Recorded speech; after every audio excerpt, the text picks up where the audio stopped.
আরো একবার চলে যাই সভা মঞ্চে। সহকর্মী বিশ্বজিৎ রয়েছেন সঙ্গে। বিশ্বজিৎ, কিছুক্ষণ আগে যখন তোমার সঙ্গে কথা হচ্ছিল, তুমি কিভাবে সভা মঞ্চের জায়গা কিভাবে সেজে উঠেছে, কিভাবে মঞ্চ রাখা হয়েছে, সেই সমস্ত কিছু ব্রিফ করছিলে। আমি এবার তোমার থেকে জানতে চাই যে নিরাপত্তা কতটা আঁটোসাঁটো করা হয়েছে। প্রত্যেক বছরই করা হয়, এবছরের নিরাপত্তার ছবিটা।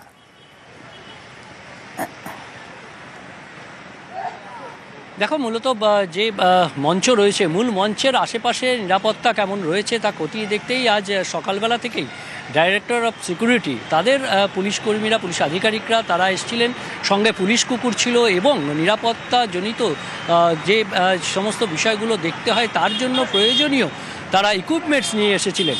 এবং এই মূল মঞ্চ এবং তার আশেপাশে বিভিন্ন কলকাতা পুরসভার যে সমস্ত ম্যানহোল রয়েছে, অর্থাৎ নিকাশি নালার যে ম্যানহোল, সেই ম্যানহোল খুলে সেগুলো পরীক্ষা করা হয়। তার ভেতরে যে টর্চ জেলে বিভিন্ন জায়গা দেখা হয় এবং পরীক্ষা নিরীক্ষা করা হয়। অর্থাৎ নিরাপত্তা শুধুমাত্র স্টেজের ওপর বা স্টেজের নিচে নয়, একেবারে নিকাশি নালার মধ্যেও সেই নিরাপত্তা, সেই সব বিষয়গুলো খতিয়ে দেখা হচ্ছে। স্থায়ীভাবে এই মঞ্চকে ঘিরে যে নিরাপত্তা ব্যবস্থা করা হয়েছে, বিভিন্ন সিসিটিভি ক্যামেরা লাগানো হয়েছে। একেবারে ধর্মতলা চত্বর জুড়ে এই সিসিটিভি ক্যামেরা থাকবে। পাশাপাশি এই মূল মঞ্চ, সেই মূল মঞ্চের চারিদিকে গার্ডরেল করে দেওয়া হয়েছে, অর্থাৎ মূল মঞ্চকে সুরক্ষিত রাখা হচ্ছে।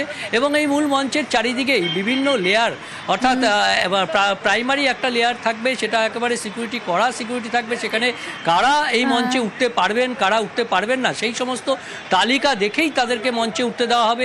এবং তার বাইরে আরও একটি লেয়ার থাকবে, যেখানে এই মঞ্চের আশেপাশে কারা থাকবেন সেই সমস্ত বিষয়গুলো খতিয়ে দেখা হবে। এবং একেবারে বেন্টিং স্ট্রিটের মুখে বা মঞ্চের পেছন দিকে সেখানেও একটি নিরাপত্তা বলয় থাকবে, অর্থাৎ এই চত্বরে কাদের গাড়ি ঢুকবে আর কারা হেঁটে আসবেন সমস্ত কিছু খতিয়ে দেখা হবে। অর্থাৎ সব দিক থেকে এই নিরাপত্তা বলয় যে একটা হিউম্যান চেইন যেমন থাকবে, পাশাপাশি সিকিউরিটি অর্থাৎ টেকনিক্যাল যে নিরাপত্তা, সেটারও ব্যবস্থা করা হয়েছে। সব দিক থেকেই একেবারে দুর্ভেদ্য এই যে বিশ্বজিৎ, আমাদের নজর থাক। আমাদের 21-এর যে প্রস্তুতি, সেই দিকেই নজর রাখবো। রাত পোহালে 21শে জুলাই আর 21-এর মিছিলে শর্ত হাইকোর্টের। আদালতের শর্ত মেনেই পদক্ষেপ করবে কলকাতা পুলিশ। গতকাল কলকাতার নানা জায়গা ঘুরে দেখলেন পুলিশ কমিশনার। বৈঠক করেন আধিকারিকদের সঙ্গে। 21-এর জন্য হেল্পলাইন নম্বর চালু কলকাতা পুলিশের। 21শে জুলাই তৃণমূলের শহীদ দিবস। তৃণমূল নেত্রীর বার্তা শুনতে ধর্মতলামুখী হন কর্মী সমর্থকরা। উত্তরবঙ্গ থেকে দক্ষিণবঙ্গ নানা জেলা থেকে আসেন তারা। মিছিল করে জড়ো হন ধর্মতলায়। তৃণমূলের এই কর্মসূচির মিছিলে এবার শর্ত বেঁধে দিয়েছে কলকাতা হাইকোর্ট। আদালতের শর্ত মেনেই এগোচ্ছে কলকাতা পুলিশ। মিছিল আসে যে সমস্ত দিক থেকে, শনিবার সেই সমস্ত এলাকা ঘুরে দেখলেন পুলিশ কমিশনার মনোজ ভার্মা।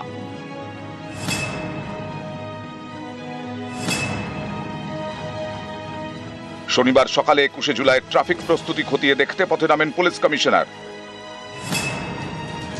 সকাল 11টা পার্ক সার্কাস 7 পয়েন্টে যান সিপি।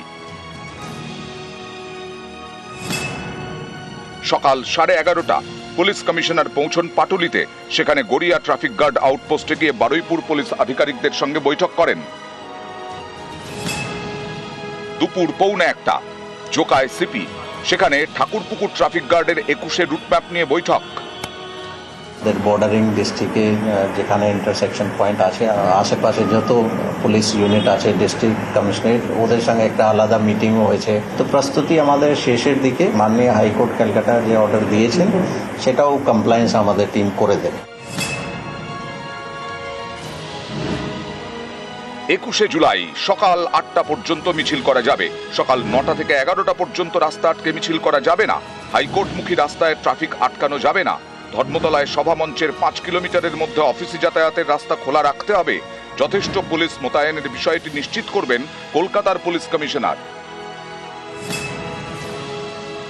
মাননীয় হাইকোর্ট ক্যালকাটা একটা অর্ডার দিয়েছেন, তো সেই অর্ডার সবাইকে কমিউনিকেট করা হয়ে গেছে। আমাদের টিম সবাইকে ভালো করে ব্রিফিং করা হয়েছে। এক্সট্রা ম্যান পাওয়ার, সিনিয়র অফিসারের আরও একটু বেশি ডেপ্লয়মেন্ট।